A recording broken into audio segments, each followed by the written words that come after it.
सभी देखने वालों को मेरा नमस्कार। मैं संजय और आध्यात्म ही विज्ञान है। विज्ञान को हम अध्यात्म नहीं कह सकते। तो इसके लिए मैंने आपके लिए 2 वीडियो पहले बना के डाले हैं, जिसमें मैंने जन्म से लेकर मरण तक के लिए आपको कुछ बताया था, अपने भगवान के लिए कुछ बताया था, और दूसरा हमने टाइम ट्रेवलिंग पर बात करी थी। आपको याद होगा, जिन्होंने देखा होगा उनको जरूर याद होगा।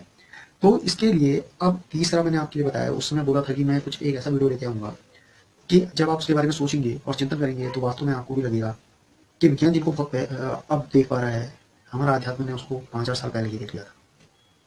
किस तरीके की चीज़ें हैं, क्या होता है।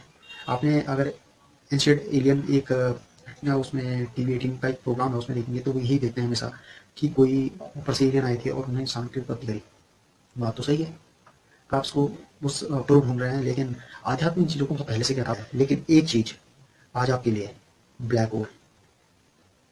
ब्लैक होल क्या होता है, आखिर किस तरीके से इसकी उत्पत्ति होती है, हम ब्लैक होल के बारे में कितना जानते हैं, आज आपको उसके बारे में क्लियर करना चाहूँगा। क्योंकि ब्लैक होल मतलब विष्णु भगवान यानी कि शेषनाग है।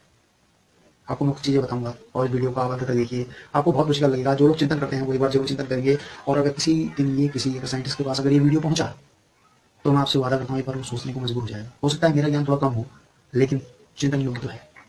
चलिए शुरू करते हैं। आज हम जो डिस्कस करेंगे वो करेंगे ब्लैक होल के बारे में। आपने देखा होगा कि हमारे वैज्ञानिकों ने जो ब्लैक होल खोजे हैं, वो बोलते हैं कि अंतरिक्ष में ऐसा एक काला रंग का भंवर है जो, और उसकी ग्रेविटी इतनी तेज है कि वो जिस भी तारीख को चाहे तारीख को निकल जाता है। होता होगा, वो प्रमाण देते हैं कि ब्लैक होल भी चलता है और उसकी वो की परिधि में जो भी तारा उसकी परिधि में आता है वो आता है, और उसकी ग्रेविटी इतनी तेज होती है कि वो पूरे उसको अपने उसमें समा लेता है। तो यहाँ पर से एक उनकी परिकल्पना शुरू होती है कि अगर जब वो एक ब्रह्मांड को खत्म करता है तो उसके समानांतर दूसरा ब्रह्मांड पैदा होता है, जिसको हम समानांतर ब्रह्मांड की परिकल्पना कहते हैं। लेकिन आज केवल ब्लैक होल, इस जो समानांतर ब्रह्मांड है, इसके बारे में चर्चा कभी और करते हैं। तो इसमें है क्या एक्चुअल में, सबने एक चीज देखी कि सूरज अपनी जगह पर स्थिर 7 ग्रह उसके चक्कर लगा रहे हैं। अब तो काफी ग्रह मिल गए हैं, तो हम 7 ग्रह को लेकर चलते हैं, आप 9 भी कह सकते हैं। उसके चारों ओर चक्कर लगा रहे हैं। 2 ग्रह होते हैं राहु और केतु, जिसको हमारे अध्यात्म में कहा गया। तो राहु क्या है, सोचा? राहु जिन बिंदुओं का नाम है, ये ब्लैक होल के सेंटर टाइप से हैं, कुछ इस तरीके से आप इनको मान सकते हैं। अब इसके बारे में इतनी गहन विवेचना तो मैं नहीं जा सकता, लेकिन आपको एक क्लू दे सकता हूँ यहाँ पर कि वास्तव में ब्लैक होल क्या होता है, पृथ्वी अपनी धुरी पर क्यों घूमती है। सूरज के चक्कर लगाती है, ग्रेविटेशनल फोर्स है, ग्रहों के आपस में जुड़ा हुए हैं, चक्कर लगाती है, वो तो समझ में आ गया। अपनी धुरी पर पृथ्वी को कौन घुमा रहा है, कभी किसी ने सोचा? पृथ्वी अपनी धुरी पर क्यों घूमती है। अब आप समझ जाइए कि ब्लैक होल जो छोटे छोटे वैज्ञानिकों ने देखिए, ब्लैक होल के वो छोटे छोटे रूप हैं। एक्चुअल में मैं मानता हूं कि हम सब ब्लैक होल के अंदर हैं। ब्लैक होल के अंदर होने का मतलब आप समझ रहे हैं, जैसे शेषनाग ऐसे ऐसे करके घुमा है, उसके ऊपर विष्णु भगवान बैठे हैं, ठीक हो गया। वो शेषनाग एक्चुअल में ब्लैक होल का सूचक है, या चिन्ह कह सकते हैं आप उसको। ब्लैक होल के अंदर हम सब कहाँ हैं, ब्लैक होल के अंदर। ब्लैक होल मतलब एक घूमता हुआ, यानी कि घोड़ जैसे घूम रहा है तो उसके अंदर घूमने वाली सारी चीजें खुद पर भी रोटेट होती जाती है, इस तरीके से। तो पृथ्वी को, इस पूरे ब्रह्मांड को जो घुमा रहा है वो क्या है, उसे चाहे वैज्ञानिक कोई नया नाम दे दें, लेकिन आपको बताओ ये केवल एक ब्लैक होल के कारण संभव है।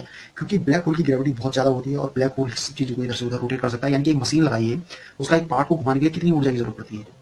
कार का इंजन घूमता है तो कितनी तेजी के साथ घूमता है, उसके लिए कितना पेट्रोल, कितना तेल अंदर से, और कितनी ऊर्जा जनरेट होती है। एक पृथ्वी जैसे, सूरज जैसे बहुत बड़े बड़े ग्रहों को अपनी धुरी पर घुमाने के लिए कितनी बड़ी एनर्जी की जरूरत हो रही है। तो आप थोड़ा सा इस चीज को इस तरीके से मत देखिए, आप ये देखिए कि हम किसी ब्लैक होल के अंदर बैठे हैं। ब्लैक होल के अंदर बैठ के ब्लैक होल हमको सबको मूव करवा रहा है। और ग्रेविटी क्या होता है कि जब हम एक दूसरे के चारों चक्कर लगाते हैं, ग्रेविटी ऑटोमेटिक पैदा होती है। हो सकता है यहाँ पर मेरा विचार थोड़ा सा गलत होगा, लेकिन आप एक चीज याद रखना, जब एक दूसरे के ऊपर हम एक दूसरे के चारों चक्कर लगाने लग जाते हैं तो ग्रेविटी बनने लगती है, और ग्रेविटी घूमने के कारण बन रही है। अगर ये सब स्थिर हो जाए, इस जगह रुक जाएगा,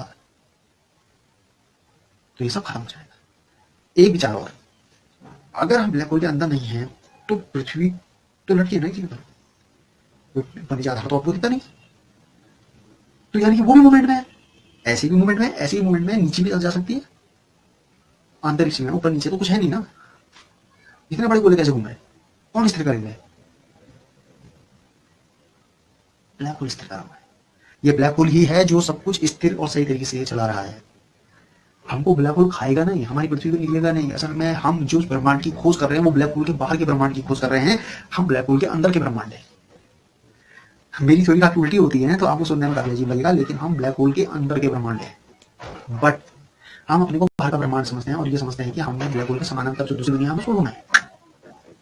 आप सेकंड दुनिया है, आप फर्स्ट दुनिया के चक्कर में पड़े हैं, लेकिन इस ब्लैक होल से बाहर निकलने का तरीका आपके पास नहीं है, क्योंकि उसने तो हमेशा ही ऐसी चलाते रहे। और ऐसे ही ब्लैक होल सबको खत्म करते चले जाते हैं।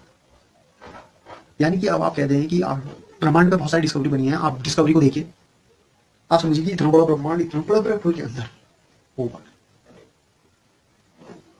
अपनी धुरी पर कौन रोटेट करा रहा है? कौन? कुछ तो चाहिए, चाहे ऐसे घूम रहा है चाहे ऐसे घूम रहा है, उसको धक्का देने वाला कोई तो चाहिए।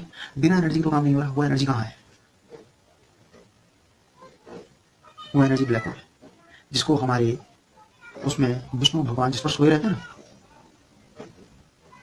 वो एलियन है। विष्णु भगवान is the alien and Sheshnag is the black hole. वो शेषनाग यानी कि ब्लैक होल के ऊपर वो है और हम उस ब्लैक होल के अंदर हैं। ब्लैक होल ही वो ताकत है जो पूरे ब्रह्मांड को घुमा सकता है। आशा करता हूँ आपको ये समझ में आया होगा कि ब्लैक होल क्या होता है। एक्चुअल में ब्लैक होल की जो परिकल्पना वैज्ञानिकों ने करी, जिस तरीके से दिखाया होता उसी तरीके से है, लेकिन मेरा मानना यह है कि ब्लैक होल इतने छोटे लेवल पे नहीं होते, होते भी होंगे जो ढूंढ रहा है, लेकिन हम स्वयं एक ब्लैक होल के अंदर हैं और वो उसी तरीके से काम करता है। अदरवाइज अगर ऐसा नहीं है तो ग्रह अपनी धुरी पर कैसे घूम रहे हैं और उनको क्या जरूरत है किसी ग्रह के चारों चक्कर लगाने की? और जिस ग्रह के वो चक्कर वो लगा रहे हैं तो उसका ग्रेविटेशनल फोर्स कितना होगा?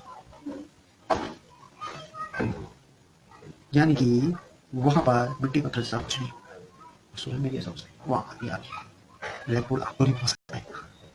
बहुत बड़ा आपका पंजा।